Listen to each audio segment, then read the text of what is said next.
Hi everyone, this is Dr. Nitin Choda with Ignition Time and welcome to my channel. Thank you so much for being a viewer. Thank you so much for being a subscriber. I want you to know that I appreciate you. Your vote of confidence in me and all the effort that goes into this channel is you simply clicking the like button, you subscribing, you enabling notifications so you can get instant updates from our channel going forward. My name is Dr. Nitin Choda. If you don't know anything about me, please check out my video. You learn more about who I am, what my journey has been like and why you should listen to me. Let's just jump right in. In this video, I'll answer the question, can the president actually use executive orders for additional stimulus, for the extension of unemployment benefits?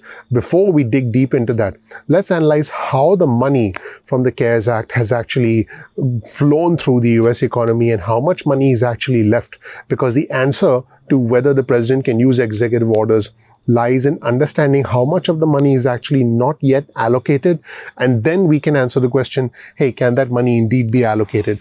On my channel, you'll get the big picture, the full picture. I'm not going to give you any false hope, and that is the reason that our channel is growing so rapidly. So on your screen, you'll see the allocation of the money through the CARES Act, and you'll see that the US response to the pandemic has been the costliest economic effort in modern history at $4 trillion. This was a $4 trillion allotment. You'll see that entire yellow section on one side of your screen. That's more than half, or $2.3 trillion went to businesses, which in many cases were not even required to show that they were impacted by the pandemic or keep workers employed. So more than half of the $4 trillion went to businesses, which is that entire yellow section that you see right there. This is quite amazing when you look at the overall money that was allocated.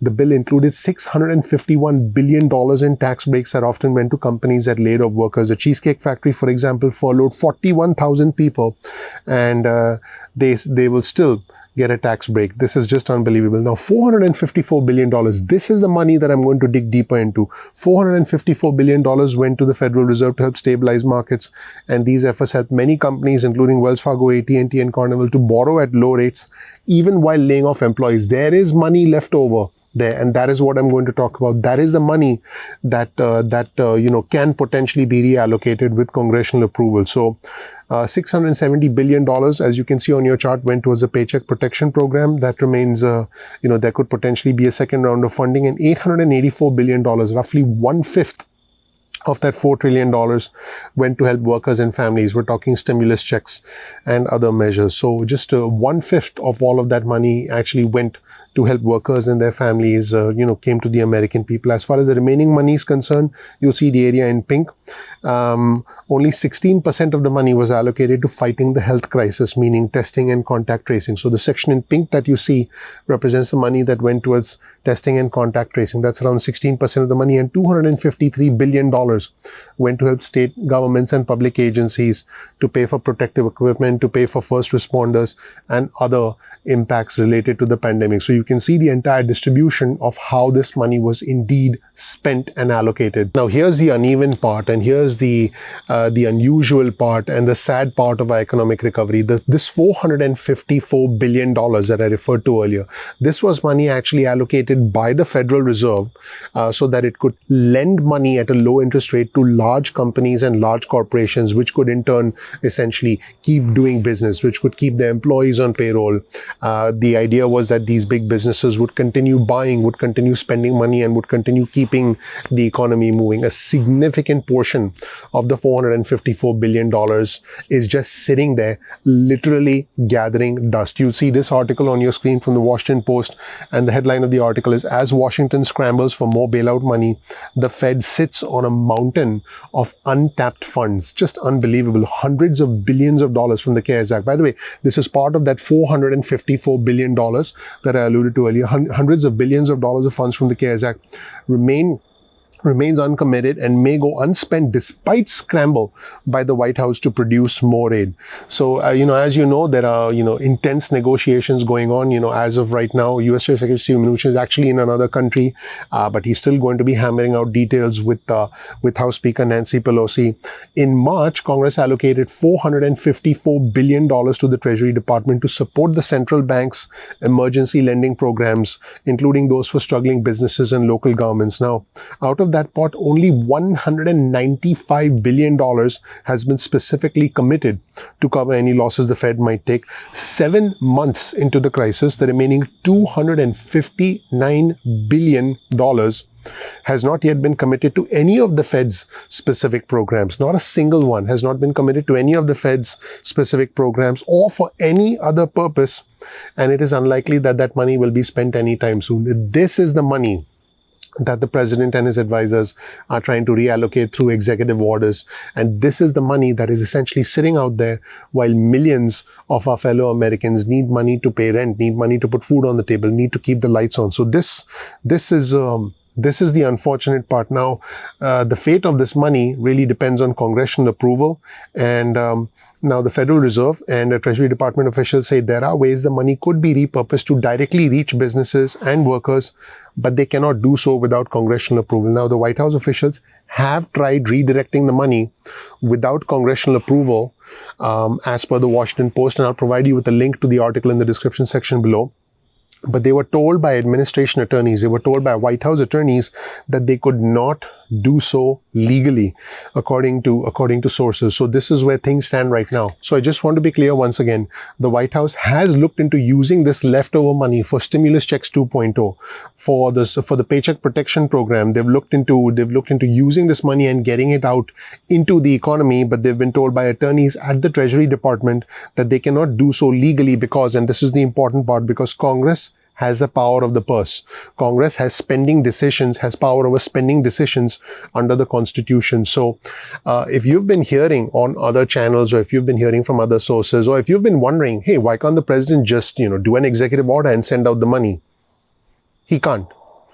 He needs approval from Congress. Now, the important thing is that the smaller businesses need the most help. More than 60% of the economic engine in America is attributed to small businesses. And small businesses don't need more loans, don't need more debts. They actually need grants. They need money that can be forgiven, like the Paycheck Protection Program.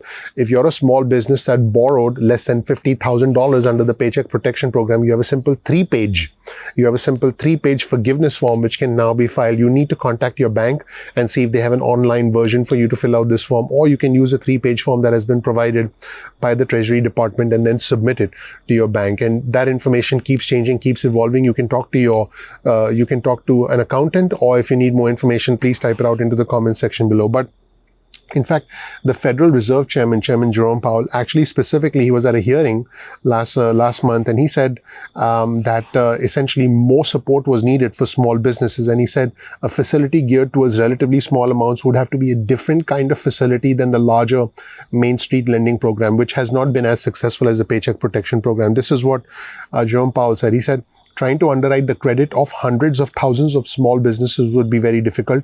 I think PPP is a better way to address that space in the market. Now, Aaron Klein, who's a policy director of the Center on Regulation and Markets at the Brookings Institution, said that there was plenty of room to make the Fed's lending programs more generous. He said that the Congress should take the untapped money put to the Fed for a purpose that the Fed could not reasonably achieve and use it instead to fund another round of stimulus checks, enhanced unemployment benefits, and infrastructure needs. So here's a quote again from Klein on your screen. And Klein said, I do not see signs from the Fed or the Treasury of radically rethinking these programs. He's talking about the Main Street lending program and the Paycheck Protection Program. We need a different framework. And Klein continued, instead, I see them saying, we need a different framework. These programs are square pegs trying to fit a round hole. The Fed cannot design a program to get money into the classroom to build plexiglass to help kids go back into school. In other words, it is necessary to be able to reallocate this money. The president cannot do it himself. And there should be an agreement within Congress and a bill that becomes law when it's signed by the president. So U.S. Treasury Secretary Mnuchin and House Speaker Pelosi should come to an agreement, because the president simply, on his own, cannot simply reallocate this money. Thank you so much for watching, everybody. My name is Dr. Nitin Chhoda with Ignition Time. If you don't know anything about me, please check out my video. You'll learn more about who I am, what my journey has been like, and why you should listen to me. Keep in mind, we release videos at 2 p.m. East Coast time most days of the week.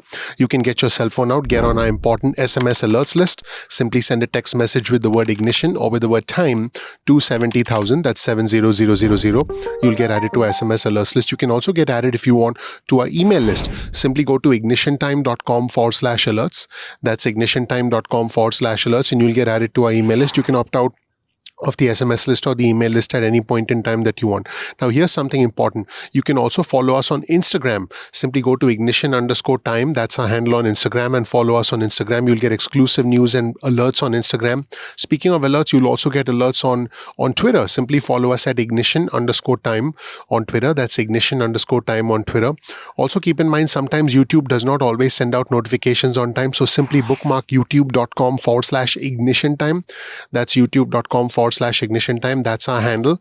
And you can essentially visit the homepage of our channel, and you can watch the videos at any point in time that you want. You're not dependent on YouTube notifications. So I think that'll be very valuable.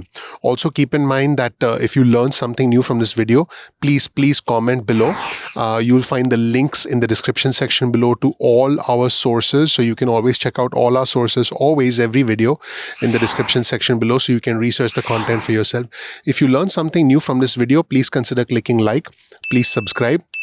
Please enable notifications. I want you to gently tap that subscribe button, and then I want you to ignite that notification button. That would mean a lot to me and the entire team at Ignition Time. And finally, please share this video with friends and family members. That's your vote of confidence in us and all the effort that goes on behind the scenes at this channel. Thank you so much. I'll see you in the next episode of Ignition Time. Take care. Bye.